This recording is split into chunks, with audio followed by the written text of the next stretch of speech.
Hello guys, आप सबका मेरे यूट्यूब चैनल बीएड एजुकेशन में हार्दिक अभिनंदन है। आप सबको मेरा प्यार भरा नमस्कार। आज का हमारा टॉपिक है वैदिक कालीन भारतीय शिक्षा के दोष। क्योंकि देखो, ये चीज़ स्वाभाविक है कि जहाँ पर गुण होंगे वहाँ पर अवगुण भी समाहित होंगे। कि हमारी वैदिक शिक्षा के बहुत सारे गुण भी थे, लेकिन कुछ अवगुण भी थे जिनको हमें ध्यान देना आवश्यक है। कि वैदिक कालीन युग में हिंदुओं के बहुत सारे ग्रंथों की रचना हुई तथा अनेक महान विचारकों ने अपने बौद्धिक चातुर्य का योगदान दिया, लेकिन आगे चलकर वैदिक शिक्षा में अनेक कमियां आने लगी। देखते ही देखते ब्राह्मण वर्ग का शिक्षा व्यवस्था पर वर्चस्व कायम हो गया। ब्राह्मणों के शिक्षा व्यवस्था पर आधिपत्य स्थापित होने के बावजूद शिक्षा व्यवस्था रूढ़िवादी, औपचारिक तथा वर्ग विशेष के हितों तक सीमित होकर रह गई। क्योंकि इसका परिणाम यह हुआ कि यह समाज की शैक्षिक आवश्यकताओं की पूर्ति करने में असफल हो गई। और वैदिक कालीन शिक्षा के प्रमुख दोष हैं वो इस प्रकार से हैं। जैसे सबसे पहला है अति धार्मिकता। यानी अति धार्मिकता, वैदिक काल शिक्षा जरूरत से ज़्यादा धर्म प्रधान थी। धर्म को ज़्यादा महत्व दिया जाता था और शिक्षा की संपूर्ण व्यवस्था धार्मिक विचारों से प्रभावित होती थी। आध्यात्मिक विकास तथा मोक्ष प्राप्ति को सर्वाधिक महत्व दिया जाने के कारण सांसारिक शिक्षा की उपेक्षा है वो कर दी गई थी। क्योंकि उस समय शिक्षा का मुख्य ध्येय था वो मोक्ष की प्राप्ति। यही वजह है कि ज्ञान के क्षेत्र में सबसे पहले पदार्पण करने के पश्चात भी हमारा राष्ट्रीय भौतिक दौड़ में काफ़ी पीछे रहा। वैसे तो हम आज आध्यात्मिक विकास के स्थान पर भौतिक विकास के लिए ज़्यादा प्रयासरत हैं, लेकिन आवश्यकता इस बात की है कि मनुष्य के प्राकृतिक, सामाजिक, आध्यात्मिक तीनों पक्षों के विकास पर समान रूप से बल दिया जाए। तो लौकिक प्रकृति का मार्ग अवरुद्ध हो गया था। ऐसा न हो पाने के कई कारण थे। नेक्स्ट है कर्मकांड की प्रधानता।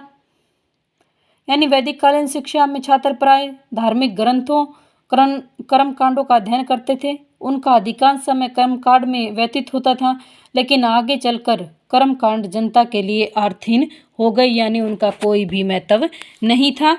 ब्राह्मण प्रधान की उस समय जो हमारी वैदिक काल जो शिक्षा थी वो एक समाज तक रहकर सिमट गई। क्योंकि उस समय शिक्षा देने का अधिकार है वो ब्राह्मणों का था और अन्य इसमें ब्राह्मण, स्त्रीय, वैश्य तीनों को शिक्षा लेने का अधिकार था। लेकिन इसमें शूद्र की उपेक्षा की गई थी, जो कि उस समय की शिक्षा का सबसे बड़ा दोष है।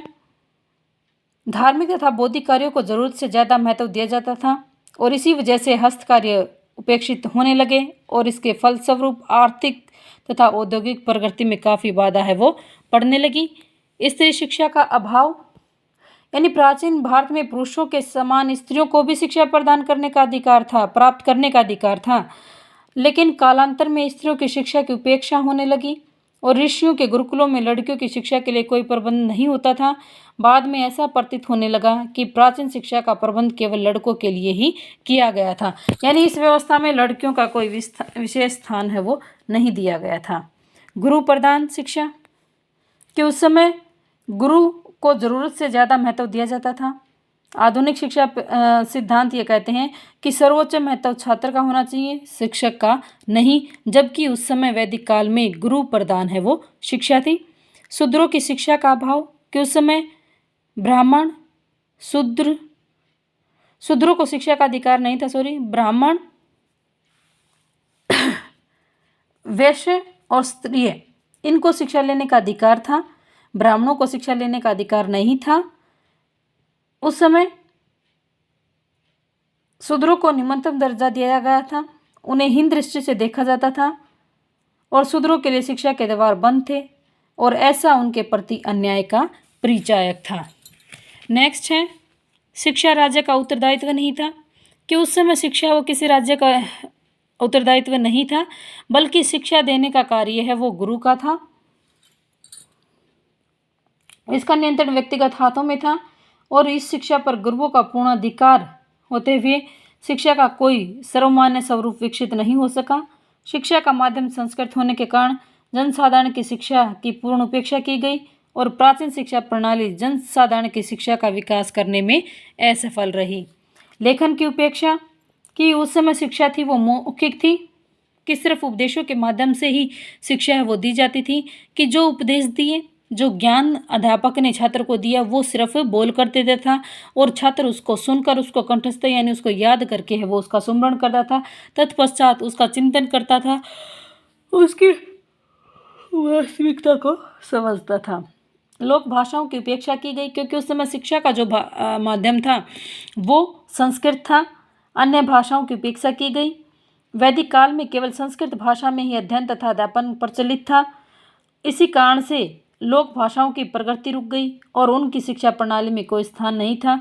संस्कृत होने की वजह से लोक भाषाओं की उपेक्षा की गई। मनोवैज्ञानिक कि आधुनिक मनोविज्ञान के अनुसार छोटी आयु के बच्चों को इतनी लंबी अवधि के लिए माता पिता से दूर भेजना पूर्ण रूप से अनुचित है। बच्चे का विकास तभी हो सकता है जब वह घर में अपने माता पिता के साथ सुरक्षित रहे, उसे प्यार मिले, और कहा जा सकता है कि वैदिक कालीन शिक्षा है वो मनोवैज्ञानिक थी, क्योंकि माता पिता का प्यार है वो बच्चों में हर्षोल्लास पैदा करता है, उसको प्रोटेक्शन देता है, उसको किसी भी प्रकार की उसके अंदर हीन भावना नहीं पनपने देता, यानी वो उससे अपने प्यार से अपने दुलार से हैं वो उसको पूर्णतः सहयोग है वो करते हैं। जन सामान्य की उपेक्षा की गई क्योंकि वैदिक कालीन शिक्षा व्यवस्था चुने हुए वर्गों के लिए थी, उसमें जन सामान्य की शिक्षा का पूर्ण अधिकार नहीं था, उसको उपेक्षित हुई। संस्कृत भाषा पर अत्यधिक ध्यान केंद्रित होने की वजह से शायद अन्य जनमानस को अपना शैक्षिक विकास करने में वो सफलता नहीं मिल पाई। शारीरिक श्रम के प्रति है दृष्टि कि शारीरिक श्रम के प्रति ये दृष्टि परिलक्षित होती है क्योंकि गुरुकुलों के छात्र अपने कार्य को स्वयं ही अंजाम देते थे, लेकिन शिक्षा ग्रहण करने के पश्चात उनका शारीरिक श्रम के कार्य से कोई लेना देना नहीं होता था। उच्च वर्ग के छात्रों तक सीमित रहने की वजह से शारीरिक श्रम के प्रति हे दृष्टि का भाव है वो मौजूद रहता था। विचार स्वतंत्रता का अभाव कि वैदिक काल की शुरुआत में नवीन विचारों का आदर सम्मान किया जाता था, लेकिन उत्तर वैदिक काल में शिक्षा के धर्म पर आश्रित होने की वजह से वहाँ पर स्वतंत्र विचारों का अभाव हो गया और धार्मिक ग्रंथों में जो बातें लिखी हुई थी उन्हें पूर्णतः सत्य तथा विचार विमर्श से दूर समझा जाने लगा और ऐसी धारणा के परिणामस्वरूप रूढ़िवादिता तथा अंधविश्वासों का जन्म हुआ और ये समाज की उन्नति में बाधक है वो सिद्ध हुए। सहसंबंध नहीं कि वैदिककालीन शिक्षा सहसंबंध के सिद्धांत को नहीं अपनाया गया, यानी सहसंबंध होता है एक विषय का दूसरे विषय से संबंध, लेकिन उस समय ऐसा नहीं था क्योंकि इस काल में विषयों में समन्वय स्थापित न करके उन्हें एक दूसरे से अलग करके ही पढ़ाया जाता था।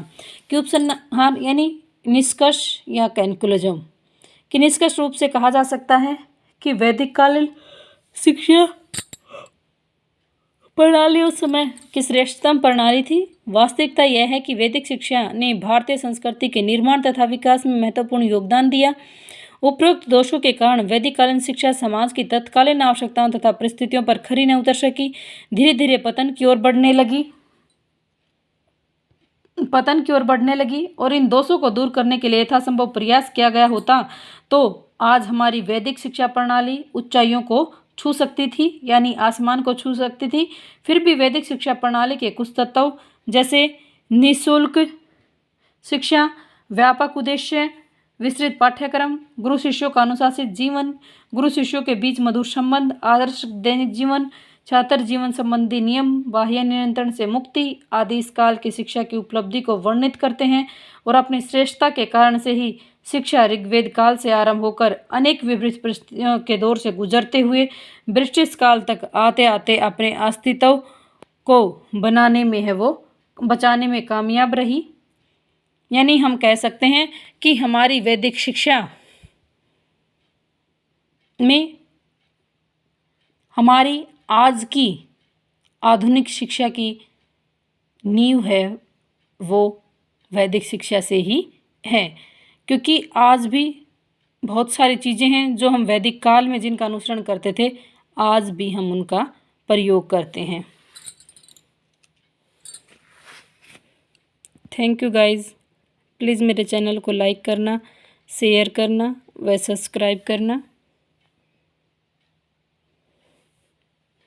और अगर जब ये क्वेश्चन आ जाता है कि वैदिक कालीन भारतीय शिक्षा के दोषों का वर्णन कीजिए, तो अति धार्मिकता है, इसको पूरा डिफाइन करना है, जितने भी ये इसके दोष हैं इसके डिमेरिट हैं, इनको आपको एक्सप्लेन करना है और लास्ट में कंक्लूजन ज़रूर लिखना है, क्योंकि कंक्लूजन लिखने के बगैर आपका क्वेश्चन है वो अनकम्प्लीट माना जाता है। Thank you guys.